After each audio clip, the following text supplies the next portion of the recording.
بسم اللہ الرحمن الرحیم۔ صحابہ کی عظمت سمجھنے کے لیے آپ کو 10 باتیں یاد ہونی چاہیے۔ سب سے پہلی بات، صحابہ کی عظمت کو اس لیے ہم نے دل میں بٹھانا ہے، ان کا تزکیہ اور تعریف کس نے کی ہے؟ والسابقون الأولون من المهاجرين والأنصار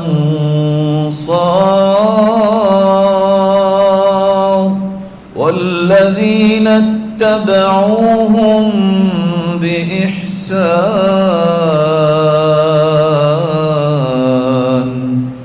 رضي الله عنهم ورضوا عنه وأعد لهم جنات تجري تحتها الأنهار خالدين فيها أبدا ذلك الفوز العظيم۔ سبقت لے جانے والے مہاجرین اور انصار، اور جو ان کے بعد جو ہے صحابہ بنے، اللہ عز و جلال نے فیصلہ سنا دیا کہ میں سب سے راضی ہوں۔ کتنے صحابہ تھے خطبہ حجۃ الوداع کے موقع پر؟ 1,44,000۔ اللہ سب سے راضی اور وہ اللہ سے راضی۔ دوسرا فرمان جاری کیا، وَأَعَدَّ لَهُمْ جَنَّاتٍ، ان کے لیے اللہ نے کیا تیار کی ہے؟ جنت۔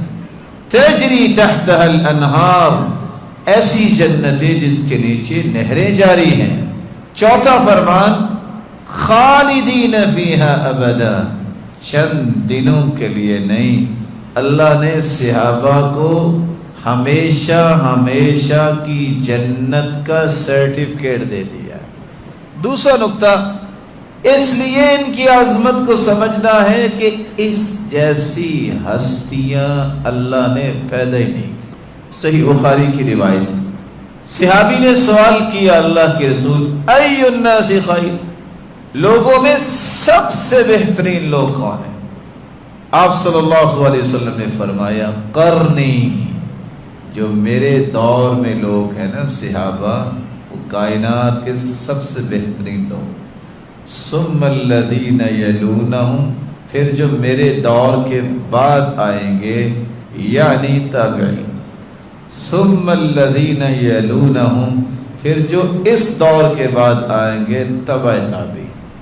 تیسرا نقطہ، اس لیے صحابہ کی عظمت کو ہم نے پہچاننا ہے، اللہ تعالیٰ نے ایسے دل کسی کو نصیب کیے ہی نہیں ہیں۔ عبداللہ بن مسعود رضی اللہ تعالیٰ عنہ کہا کرتے تھے، اللہ تعالیٰ نے پوری کائنات کے دلوں کو دیکھا، پوری کائنات میں سب سے خوبصورت دل پایا تو محمد مصطفیٰ کا پایا۔ تو کیا کیا اللہ تعالیٰ نے؟ اللہ نے اس مبارک ہستی کو چن لیا۔ کیسا چنا؟ تمام انبیاء کا سرتاج بنا دیا۔ اللہ نے پھر دلوں کو دیکھا تو اللہ کے رسول کے ساتھیوں کے دلوں کو پوری کائنات سے خوبصورت دل پائے۔ تو اللہ نے فیصلہ کیا کیا؟ اللہ نے ان ہستیوں کو اپنے پیغمبر کا وزیر بنا دیا۔ چوتھی بات، صحابہ کرام کو اللہ تعالیٰ نے پوری کائنات کے لیے رول ماڈل بنایا، نمونہ بنایا ہے۔ کیا فرمایا؟ فَإِنْ آمَنُوا بِمِثْلِ مَا آمَنْتُمْ بِهِ فَقَدِ اهْتَدَوْا وَإِنْ تَوَلَّوْا فَإِنَّمَا هُمْ فِي شِقَاقٍ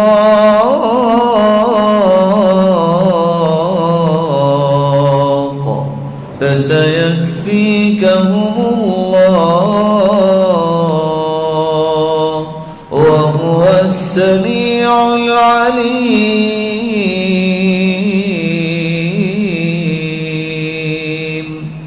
اگر لوگ ایمان لے آئے صحابہ جیسا ایمان تو وہ ہدایت یافتہ ہے۔ معیار کن کو بنایا, مقیاس کس کو بنایا, پیمانہ ایمان کا کیا ہے؟ جس کا ایمان صحابہ جیسا ہوگا وہ کنسیڈر ہوگا ایمان. وَإِن تَوَلَّوْا, اگر اعراض کیا انہوں نے کہ ہمیں صحابہ کی زندگیاں نہیں چاہیے, فَإِنَّمَا هُمْ فِي شِقَاقٍ, ساری زندگی لڑائی جھگڑے میں دھکے تو کھاتے رہیں گے, ملے گا کچھ نہیں. صحابہ کی زندگی کو اللہ نے معیار بنا دیا. پانچویں بات, صحابہ کی عظمت کو کیوں ہم پہچانیں, اس کی وجہ یہ ہے کہ صحابہ کرام کی عظمت کتنی ہے. ایک گھڑی جو صحابہ نے اللہ کے رسول کے ساتھ گزاری ہے, تم ساری زندگی عبادت کرو, اس ایک گھڑی کا مقابلہ نہیں ہو سکتا. بلکہ حدیث کے الفاظ یہ بھی ہیں, وَلَوْ عُمِّرَ عُمَرَ نوح, کسی کو عمر نوح عطا کر دی جائے, 950 سال انہوں نے قوم کو دعوت دی, ساری زندگی نیکیاں کرے, یہ 950 سال کی نیکیاں جو ہیں صحابی کی ایک گھڑی جو اللہ کے رسول کے ساتھ گزری ہے اس کا مقابلہ کر سکتی نہیں. چھٹا نقطہ, اللہ کے رسول صلی اللہ علیہ وسلم نے فرمایا ہے میرے صحابہ جب تک رہیں گے امن رہے گا. حدیث کے الفاظ یہ ہیں, اللہ کے رسول صلی اللہ علیہ وسلم کے صحابی ابو بردہ کہتے ہیں ہم نے مغرب کی نماز پڑھی, جب وہ بیٹھے تو سرتاج رسول بھی گھر سے تشریف لے آئے. پوچھا کیسے بیٹھے ہو؟ کہا اللہ کے رسول آپ کے پاس بیٹھنے کو جی چاہ رہا تھا کہ اور بیٹھ جائیں. تو آپ نے فرمایا احسنتم او اصبتم, آپ نے بہت اچھا کیا.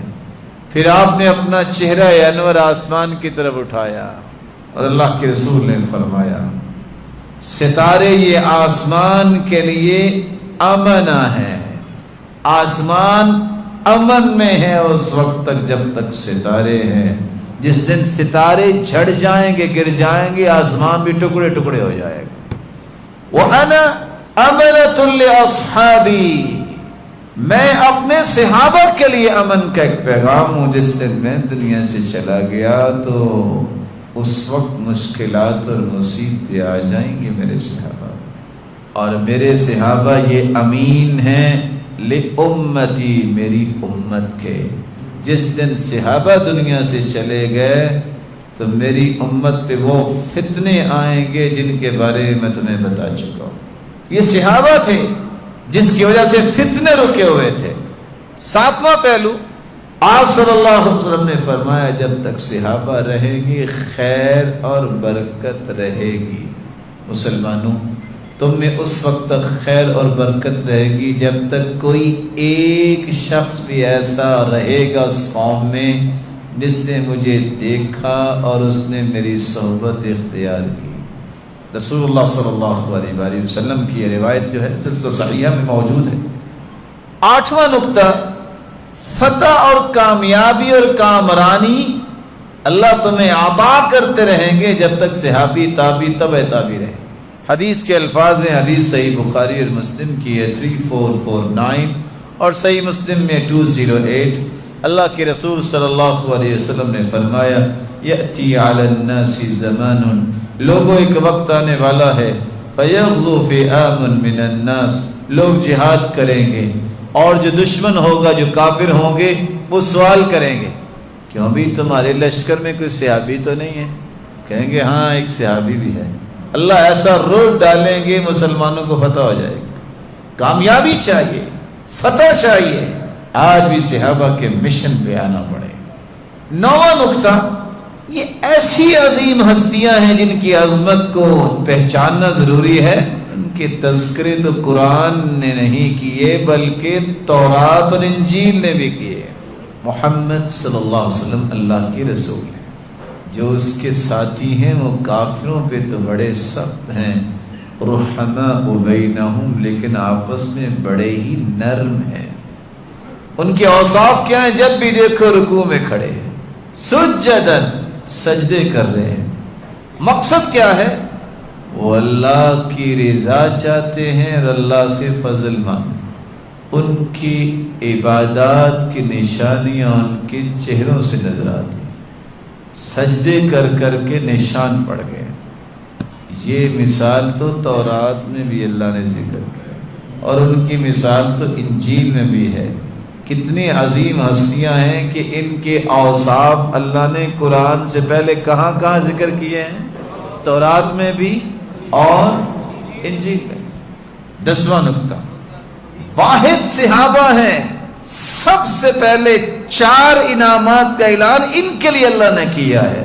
طوبہ، خوش نصیبی کو بھی کہتے ہیں، طوبہ سعادت مندی کو بھی کہتے ہیں، طوبہ خوش بختی کو بھی کہتے ہیں، طوبہ جنت میں ایک ایسا درخت بھی ہے جس کی کونپلوں سے جنتیوں کا تیار شدہ لباس نکلے گا، اور وہ طوبہ درخت ایسا ہے، یسیر الراکب فی ظلھا، یسیر الراکب السری المضمر، ایسا گھوڑا جو درکی کے لیے تیار کیا گیا ہو، تیز رو گھوڑا 100 سال تک اگر دوڑتا رہے، اتنا بڑا درخت ہے، اس کی چھاؤں کو کراس نہیں کر سکتا۔